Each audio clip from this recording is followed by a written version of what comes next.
Thank you everyone else for being here. Welcome to CLC. I hope you're having a wonderful day. I hope you are going to have a wonderful week. And I am grateful that you're here, that we can welcome you into it. And with that, now we come to our inner healing time. I invite everyone to just take a few moments. Take a couple of deep breaths. Breathe in cool, calming air. And breathe out all that no longer serves you. In this moment, allow your body to relax and allow your mind to be here now. Universal love enfolds me. Universal wisdom inspires me. Universal spirit enlightens me. Universal power encircles me. I am one, and all is well.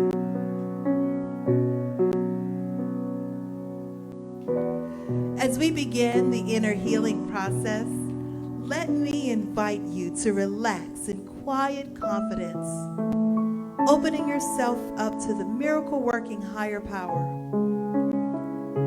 Now symbolize the unity of your thinking and feeling nature by touching your chest with your right hand, and let my words act as your own, for your own inner healing, acceptance, and receptivity. I acknowledge that there is a power, intelligence, and wisdom greater than my own.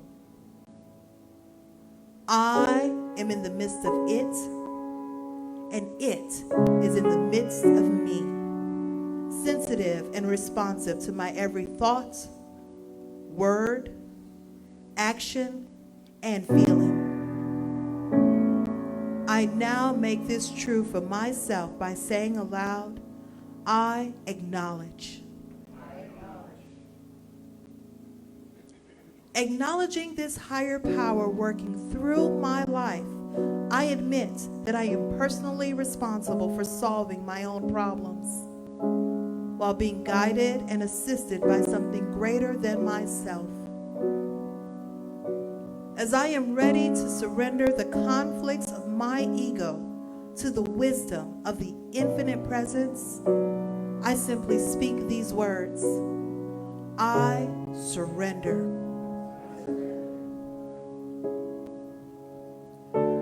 Knowing that forgiveness is the key to unconditional love and the feeling of heaven, I now unconditionally forgive anyone and everyone who has ever injured me in any way, real or imagined.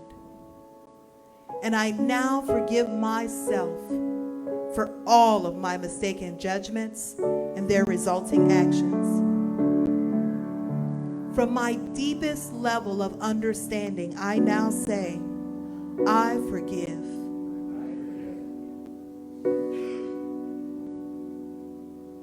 Realizing that I continually experience the effects of my own thinking, I now choose to allow this higher power to recreate me deeply, filling my mind with thoughts that are only positive, constructive, loving, and beautiful.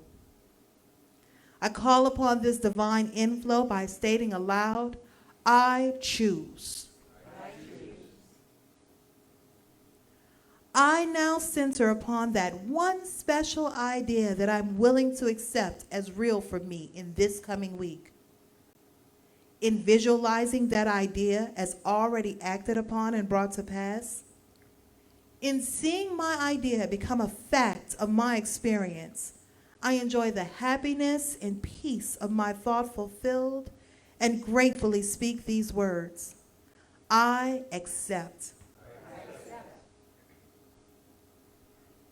Knowing that I have an everlasting place in the midst of the power that sustains all creation, as well as the support of all those around me, I allow myself to relax in the peace of fulfillment and gratitude and say, I release. Now, in my mind's eye, I envision the presence of someone near and dear to me. This can be a friend, a family member, a teacher or mentor, someone who has touched my life in deep and loving ways. Someone who may not be physically present in the room with me this morning. I turn toward that image in my mind's eye and say, I'm grateful for the good in your life. Now I open my eyes, turn to the world around me, and joyfully speak to anyone physically present in the room or virtually on this broadcast, and sharing confidence and gratitude and saying, I'm grateful for the good in your life. Good morning. Are there more of you here than usual? Yes. I think there are. Well, thank you. Please come back next week and bring several friends. So we want to fill the room. If we're going to have the room be open, let's fill the room. So good morning to you actual creative life people. Good morning to you virtual creative life people. And just a couple of random notes before we get started here. This is wrong. I don't want to ever encourage bad behavior, but it's funny. So we put, as Danielle mentioned, we put a box out there for a collection of healthy snacks for the health fair. The first week the box went out, there were 2 granola bars in it. Yep. The second week, there was 1 granola bar in it. So, no questions asked. Something may have carried it off, or I don't know. Just a hungry, creative life person. So, William Shatner, huh? William Shatner, do you need more evidence that you put something into this subconscious mind and at some time or another, down the road, it's going to manifest? Okay, this guy sat in a sound stage at Sony Pictures or whatever, for all those years, being projected into the collective consciousness as being out there in the far reaches of space. And it was chipping away at his subconscious mind and planting this idea. And he finally got to go at age 90. At age 90. So good for him. I had the privilege this weekend, as I did 2 weekends ago, of spending the entire weekend online on Zoom with, doesn't sound like fun, but it was, this was with our ministry school campus in Napa, California, and a course called The Teachings and Writings of Ernest Holmes. So Friday night until 11:30, and then all day yesterday. And Reverend David Dewhurst is not here this morning, but he was with me every step of the way, as he's been in all these. This is now the 4th ministry school double weekend thing that we've done together. And he's the tech guy, and he sits there, and he wants to say stuff, and he feels like he shouldn't because the students, it's for them and all. And he sits there, and finally on like late Saturday afternoon, we let David off his leash, and he gets to say things. But we were talking about, in the first weekend of this, the law of mind, and in the second weekend of this, the love. The law and the love. Now that's not really the order they come in, but it's more useful to teach it in that order because that's the order that it's often vended in our centers. Many people come in and they read Ernest Holmes and associated material for an understanding of spiritual law in terms of how to create and how to manifest in their lives. That is to say, people have needs. Before they get to the philosophical stuff, people have needs. They want to be well, they want to be happy, they want to be prosperous, and so forth. And so they learn a technique in prayer. So that was the first body of work that we went through. And then yesterday was on the love, or to put it another way, the great mystery. The great mystery. What a mystic does is explore the great mystery, hence the name. And this book, High Mysticism by Emma Hopkins, is not talking about other people besides you and me. I mean, she'll bring people in, and she's had quite an education, and she'll bring in people from antiquity and classical history, but it's not a story of them. She uses them as illustrations. It's a story of you. It's a story of me, because we are mystics, and we sat there yesterday with the ministry school students. There were 11 of them, ministry school students, and they all agreed that they're all mystics. But not because they're ministry school students, they're mystics because everybody's a mystic. Everybody's a psychic too. We'll get to that another time. Probably in a couple of weeks, because it's, well, Halloween. And so that will work. By the way, if you want to come in costume that day, we're cool with that. We'll even get you on camera. How about that? So think think well of what you want to, for posterity you want to appear as. But we're all mystics. And what a mystic does is recognize the unity of all life, the connection of absolutely everything. And in your eye is a nebula, okay? In the cells of your body, there are structures of solar systems, things orbiting around suns and stars, within the self. As above, so below. As below, so above. In the macrocosm and in the microcosm of the personal self, you find the mystical life mirrored within. Our job is not to create this as being so, but to reveal this as being so. As a matter of fact, this applies to the law as well. When we heal, we reveal. When we heal, we reveal. You and I don't know how to heal.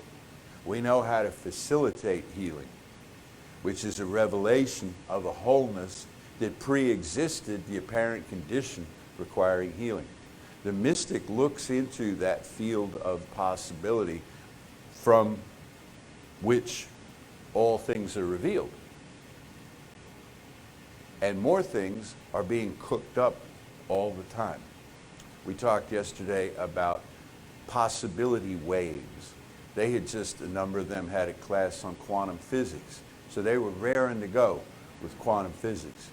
Now I'm a little behind the curve there, so I just kind of waved them by like a toreador sort of, and off they went, talking about possibility waves and fractals and all of this amazing stuff. So how I distilled it, since my job there was to bring it all back to Ernest Holmes and his writings, how I distilled it was this, is on the infinite and the eternal, the storehouse of ideas, out of which things are being manifested, but only a percentage, only really a tiny fraction of what could happen is happening. And there's always room for more. So that brings us to today, which is about the sun, S-U-N, following the rain we had last week, following the planting of seeds. We had the first week of the month when Danielle beautifully spoke. She said, you take a seed, an idea, you plant it in the soil of mind, begins to grow. Last week I shared with you the need for rain. Rain as a metaphor, rain as emotion, rain as feeling. Every idea you plant in mind does not grow, only those that are emotionally committed to. Otherwise, the world will be spinning so fast we couldn't keep up with it. But there's a process by which things manifest that involves not only selection by thought, but involvement with emotion. And you put thought and emotion, or thought and feeling, because emotion and feeling in this usage are interchangeable. You put these two together and you have belief. And we've been told it's done to us as we believe.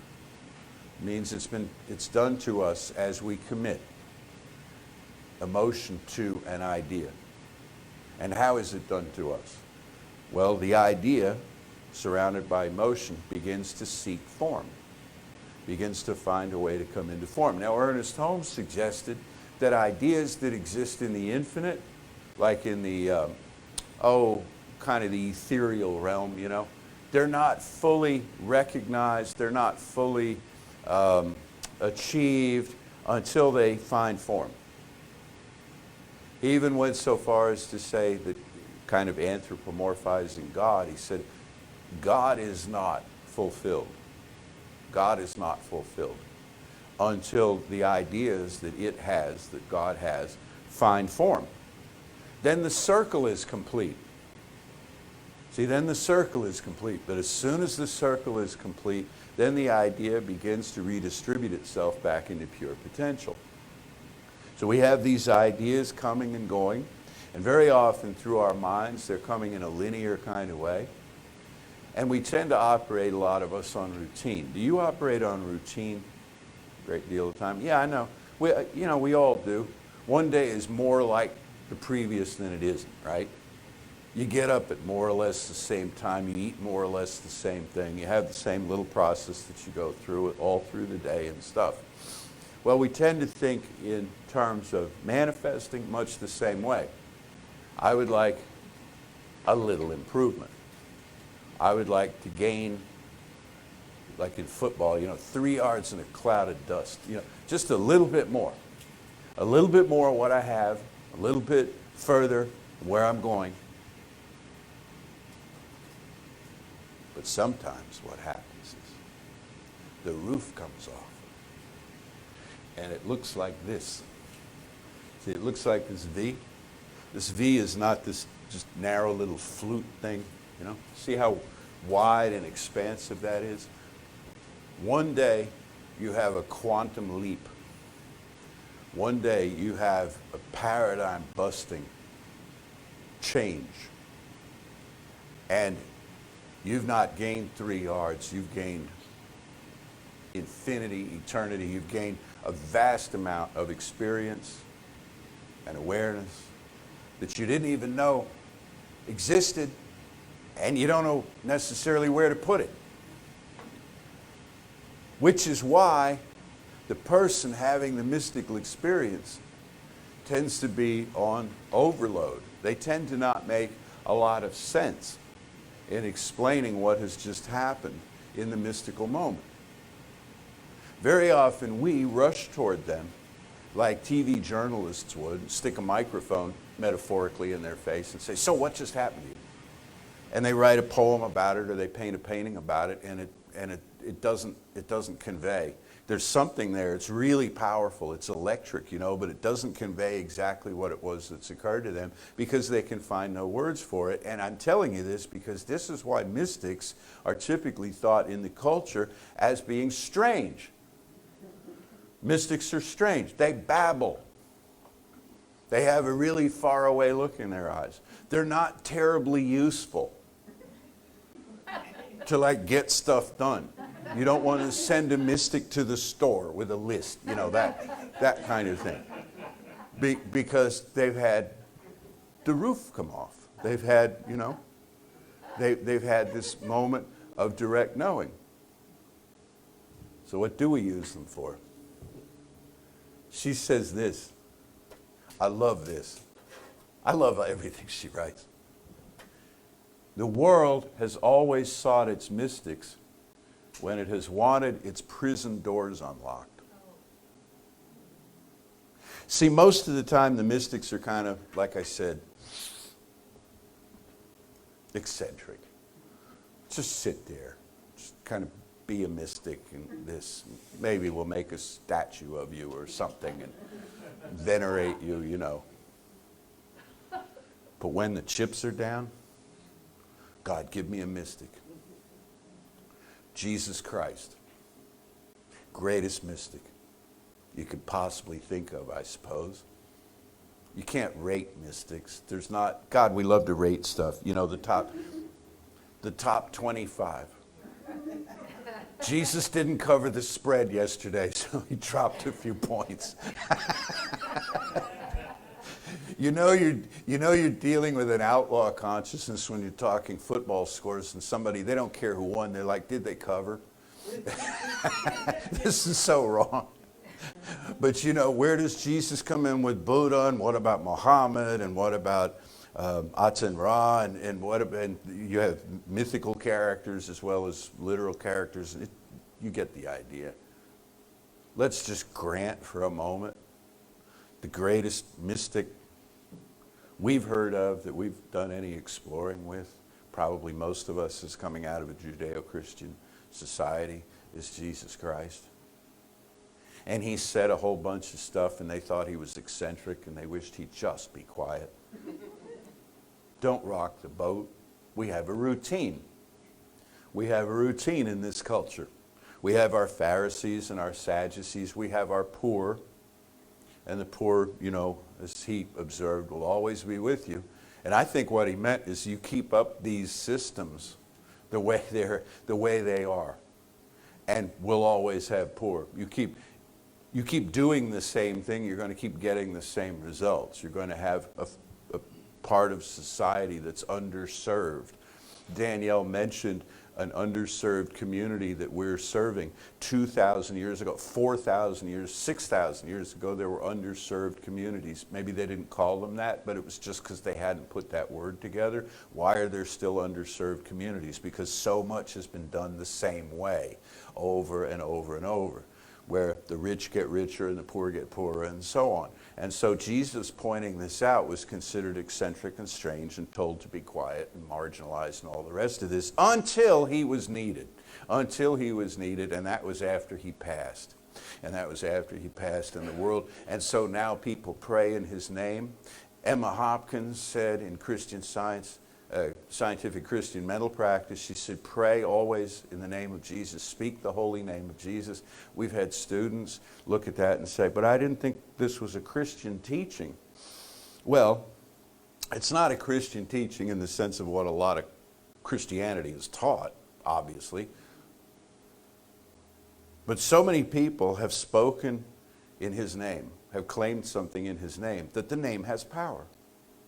And it's really the same principle that put William Shatner on a rocket. You know? You keep giving something power, that power is going to manifest in some way. She says, speak in this name. Better than that, act in this name, live in this name. So we need our mystics, and not just Jesus, but all the others that you can think of that are published mystics. You know, the people, Swedenborg, for example, Jakob Bema, you know, the Mechtilde de Magdeburg, and don't you love how I throw these names out? Hildegard of Bingen, you know, the feather on the breath of God, Teresa of Avila, all of these mystics, and these are only out of the Judeo-Christian tradition, these ones I've just mentioned, but we call on these people when we need our prison doors open. When we need our prison doors open. And what a mystic will point out to us is that you have the power. You are the mystic. You are the mystic. So what does a mystic do? And how does this apply? Well, as I said, we talked about the seed, we talked about the rain. Today we talk about the sunlight. The sunlight is simply this, divine inspiration. When the roof comes off, you're open at the top.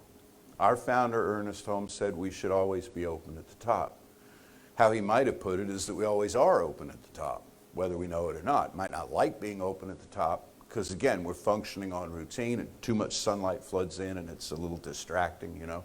But we're always open at the top to divine inspiration, and divine inspiration is the thing that will take you from where you are to where you want to be, or where you didn't know you wanted to be, but your deep level choice has conveyed you there, and it will take you there sometimes by the express train. Where I grew up, we had subways, and we had, in those days, they've relabeled it all, but you had the local and the express, okay? The local stopped at every stop, which was about every 4 or 5 blocks. Obviously, it took a long time. The express skipped about 5 stops for every one the local stopped at. Well, then you had the sleeper to Montreal. Or if you got on the wrong track, you got on there, and it didn't stop till it got to Montreal. And if you didn't want to go to Montreal, it's just like when you fly now, and they'll say, welcome aboard flight such and such. If Los Angeles is not your final destination today, you'll want to disembark. And if you're napping or in the restroom or something and you don't get that message and you're not really heads up, you get to go to LA. Off you go, you know. We put things in consciousness sometimes before. This is a whole other talk, a month or months of talks, but we plant seeds without knowing that we're planting them. Some of them seem to spill out of the bag. And they jump up and manifest. This teaching is not about beginning to create, it's about knowing that we've always been creating. So when you have an idea, divine inspiration looks like, to me, this. Divine inspiration is the infinite system kind of saying to itself, say, that person's had a really good idea, and we can use that, we, the system, the universe and so on, can use that to further all these other plans that all these other godlings have that are in play.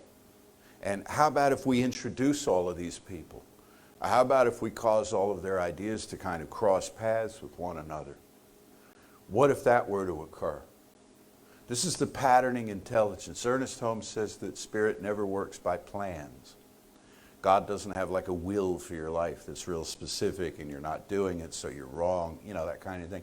Instead, it's a patterning intelligence that when you have an idea, it will cause you to cross paths with other people who have similar ideas so that the whole thing can come to fruition, so that you're not operating in a vacuum. This explains why people often will have an idea for an invention or discovery, and they'll run, you know, in history, they'll run to the patent office, and somebody on another continent's running to that patent office the same week, maybe the same day, with the same idea. It's like it's ready for this thing to grow. These people have been connected together, or the ideas have been connected together, maybe not the people so much, but the ideas have found some sort of enmeshment together.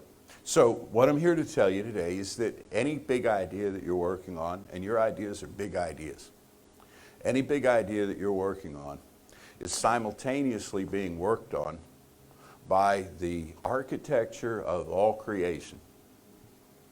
And without you having to do a lot more about it than continue to feel as though you're making progress, prepare to be introduced to other people, ideas, materials, and supplies that support your idea, and your job then becomes simply to notice that.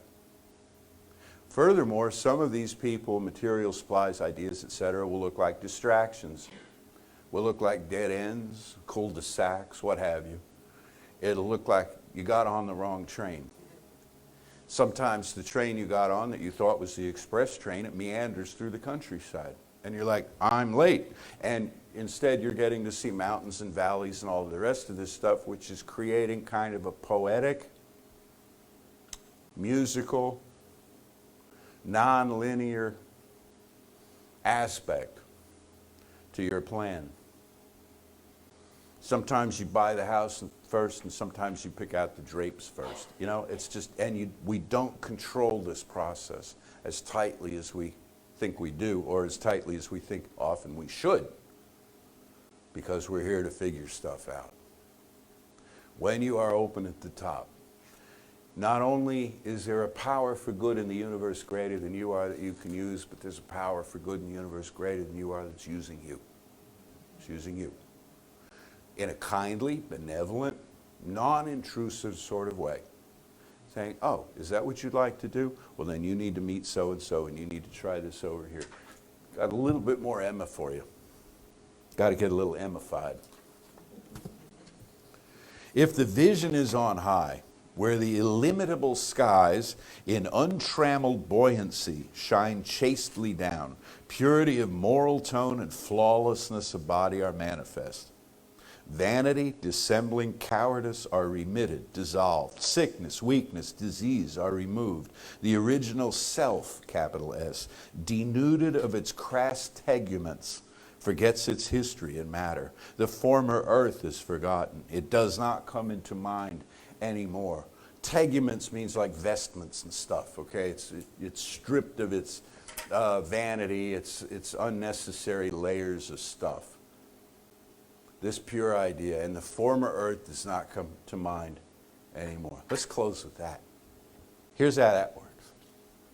When you have a new idea, and you select the seed, and you plant the seed, and you water it with feeling, and you're open to the divine inspiration, the sunlight that streams down on it, and that will then cause that seed to germinate and grow and seek the sun that it does not see.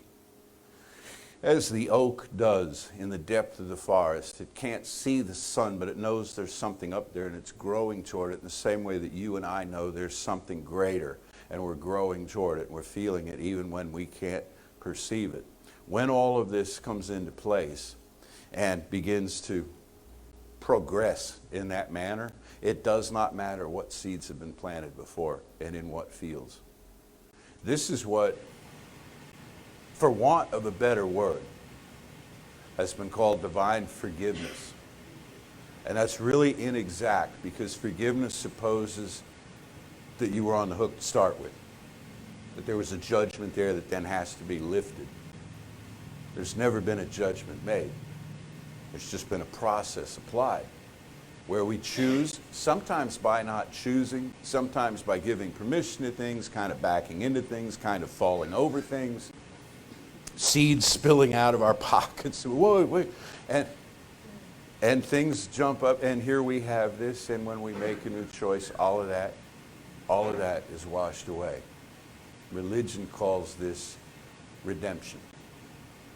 Religion calls this repentance. Repentance literally means to rethink. To rethink. So we're free in the moment when we make the new determination of how we would have things be. And as we are in this season of the great mystery in our hemisphere that we enjoy, as the wind began to pick up the last couple of nights, out of my street, leaves dancing in a circle. They only do that. They probably do that in the spring too, but hey, in the fall is when we really think of them doing this, you know. And there's a sense of mystery and wonder, and the moon is waxing and will be full on Wednesday, and the feeling of the closeness of spirit, the feeling of the closeness of the great mystery.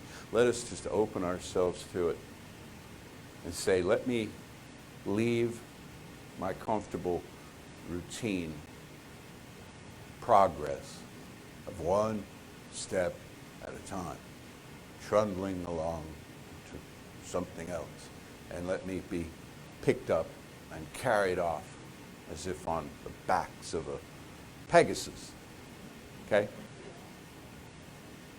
Or E.T. on, the bicycle.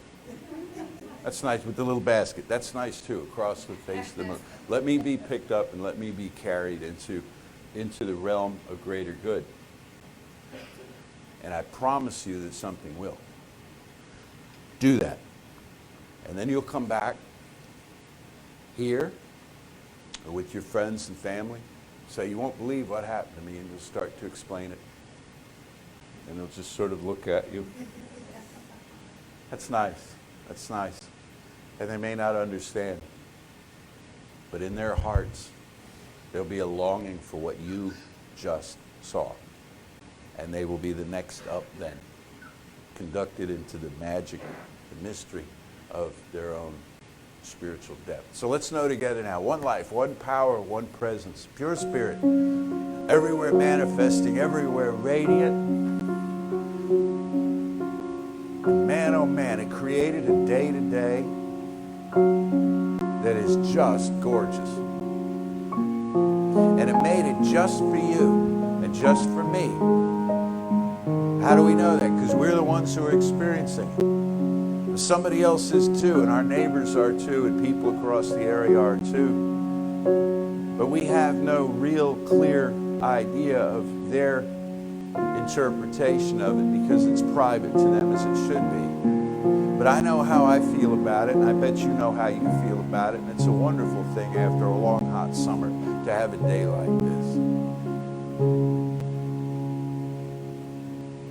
That reminds us that there is such beauty that is unmanufactured. It seems to be random. It's the fact that our earth is on a bit of a tilt toward and away from the sun. It gives us an autumn day like this.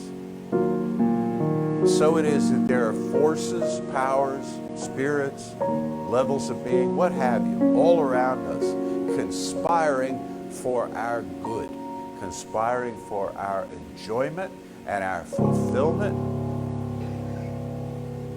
And what they get out of it, these forces and spirits and so on, is the furtherance of a world that works, in a cosmos that works, that is animated by love and generated through law. And so when you're happy, really happy within yourself, all of creation smiles. And when you mourn, all of creation sits with you.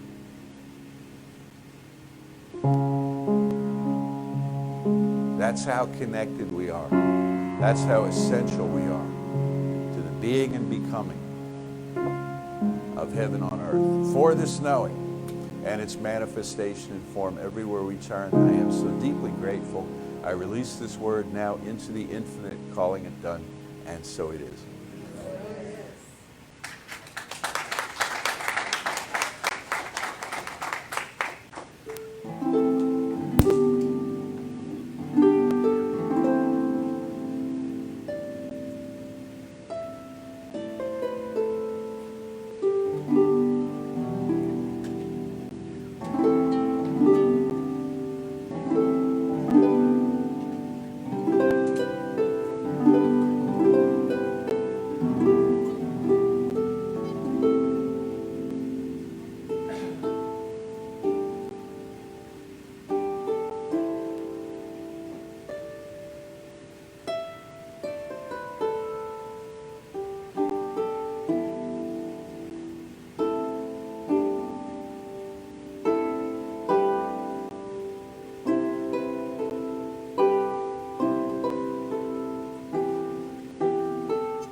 And now we come to giving time.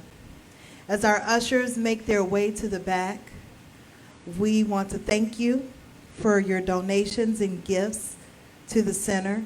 Without you and your assistance, we would not be able to be here. As much as we love to share with you, we also love when you share with us too. So thank you for that. We're grateful. Is there anyone here for the first time? If so, please raise your hand. Oh, very nice. Thank you for being here. If you don't mind, stay after service today. We'll have a little gift for you. Oh, Lisa has one. Reverend Lisa. It's actually 3. I don't know how many we have. But we'll get that for you. And if you're online with us for the first time, please let us know in chats, or you can even send us a message through Facebook Messenger or email us at info@creativelife.org. We want to know that you're out there and you're watching, and we want to share with you as well. And with that, now I invite everybody to say with me, divine love, through me, blesses and multiplies all the good I am and have, all the good I give and receive. I am prosperous now, and so it is.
Okay, and if anyone would like treatment after the service, our in-person is going to be Maureen, and she will meet you back in the children's room after the service. She'll be there for about 10 minutes, so you have about 10 minutes to make up your mind.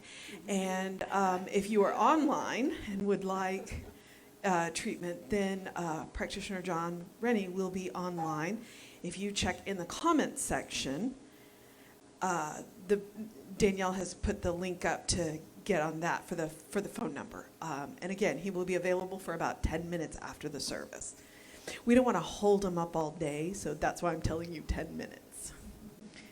So, and I think David not being here, he's here in spirit because Jesse's talking about mystics, and all I can think is that a mystic walked into a bagel shop and ordered a bagel.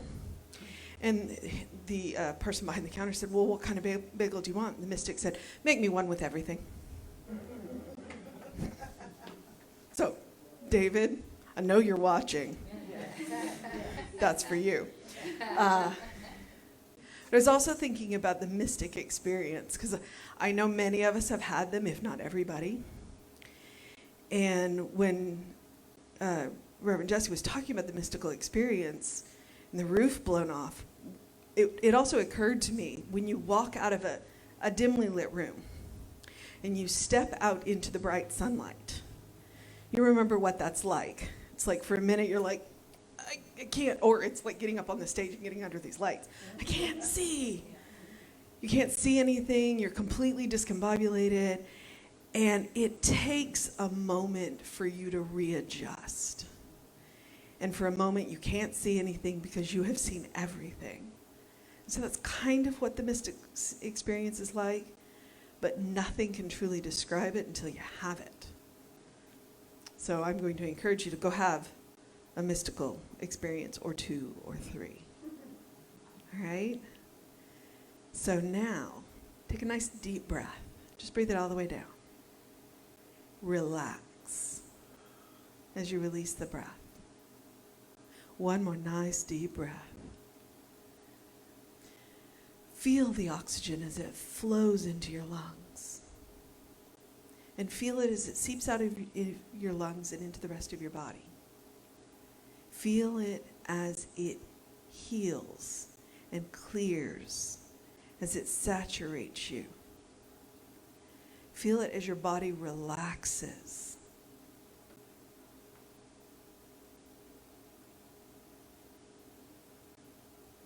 And as you release the breath, just let go.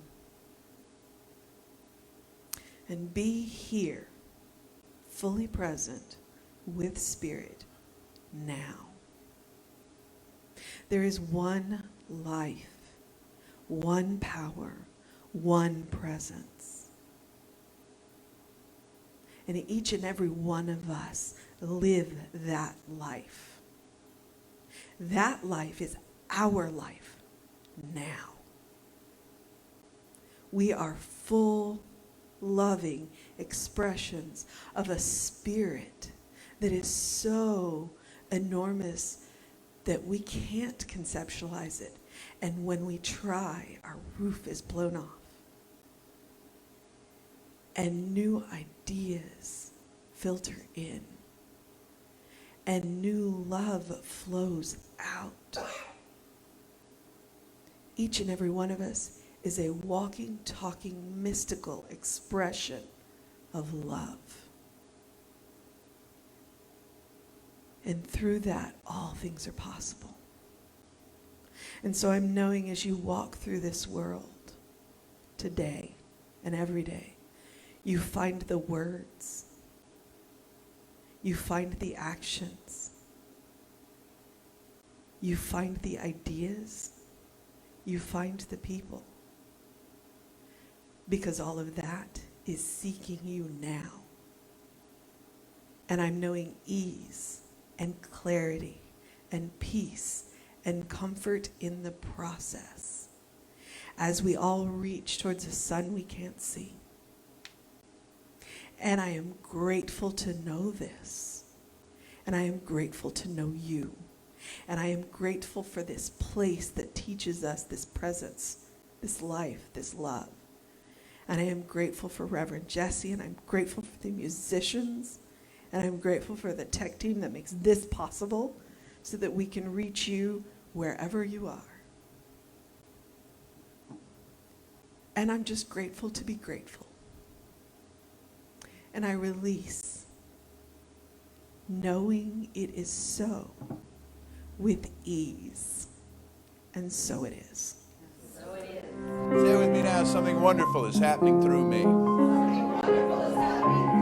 I feel it in my body. I feel it in my mind. I feel it in everything I am. I choose it. I trust it. I use it. And I love it. And so it is.